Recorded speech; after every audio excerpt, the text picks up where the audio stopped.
this August this year, there was a prime minister in Bangladesh who was basically ousted in a sort of military coup coupled with a color revolution. And Gray Zone News, Max Blumenthal's outlet, published this report that I've been talking about a lot for the past week because it's just a really, really clean example of all of the different facets of the dynamics I'm talking about, which is so basically starting in about 2018 through 2020, it appeared that U.S. statecraft was not particularly pleased with Sheikh Hasina winning this, the prime minister winning the election, and baseline assessments were submitted to the State Department about how to prop up the opposition group, the Bangladeshi National Party, the BNP, which was considered more favorable to U.S. interests. The leaked documents don't get too in the nitty gritty about what U.S. national interest is served, but there were many conflicts between that Bangladeshi prime minister and the U.S. foreign policy establishment. For example, it was revealed in WikiLeaks that Hillary Clinton, while she was Secretary of State, threatened to have the IRS do an audit of her son while she lived in the U.S. And that prime minister has come out publicly and said that she believed that she was overthrown because of or basically there was a conflict around the construction of a U.S. military base in the region, which is a very common conflict that we have.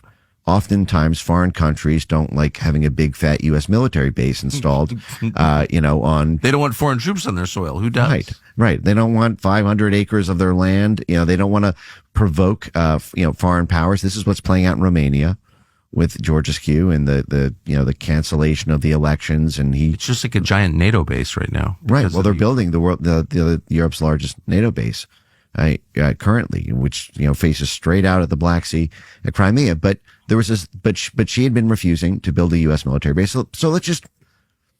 But as I walk through this, let me just make some assumptions and make it a harder issue than, or something a little bit more, I guess, accessible.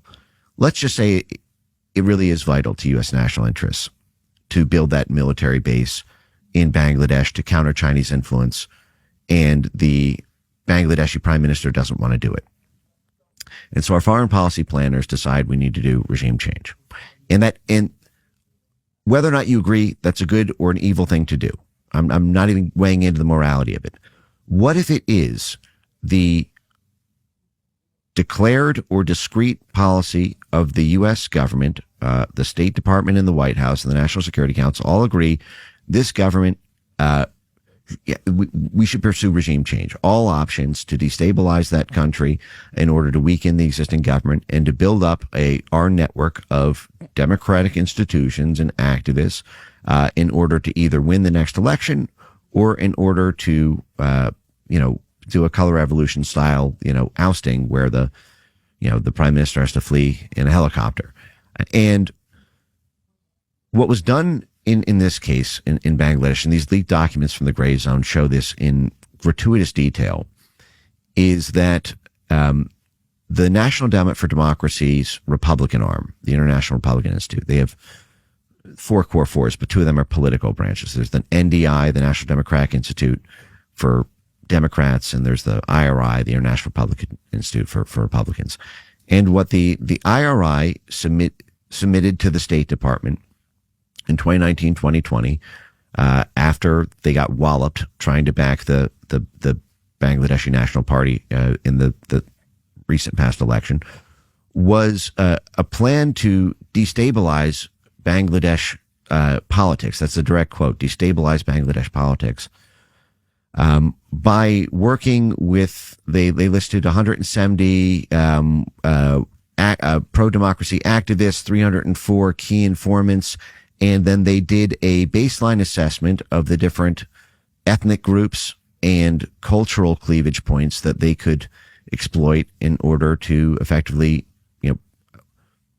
either destabilize the country's politics or prop up the political alternative. And in the process of doing that, they sought the LGBT population, two Bangladeshi ethnic minority groups, and young students and student groups who had already been protesting earlier that year because of a local politics issue there, and they noted that rap music was popular and young people were listening to rap music in Bangladesh. So what do? They turned around and they took U.S. taxpayer funds. They get 100% of their money from the State Department, and they work closely with USAID. They actually administer USAID programs all over Bangladesh and all over the world. And they funded Bangladeshi rap groups to produce songs and music videos insinuating that people should take to the streets and do street protests, and the classic peaceful protest that's has the upside of being a riot, and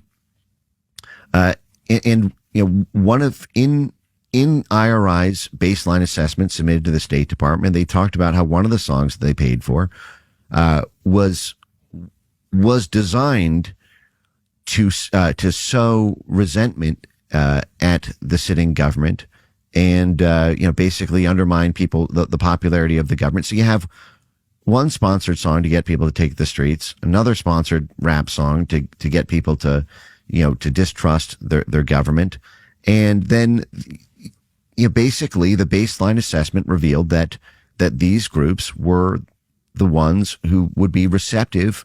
Those were the contacts in the region. They do field work when they do these baseline assessments.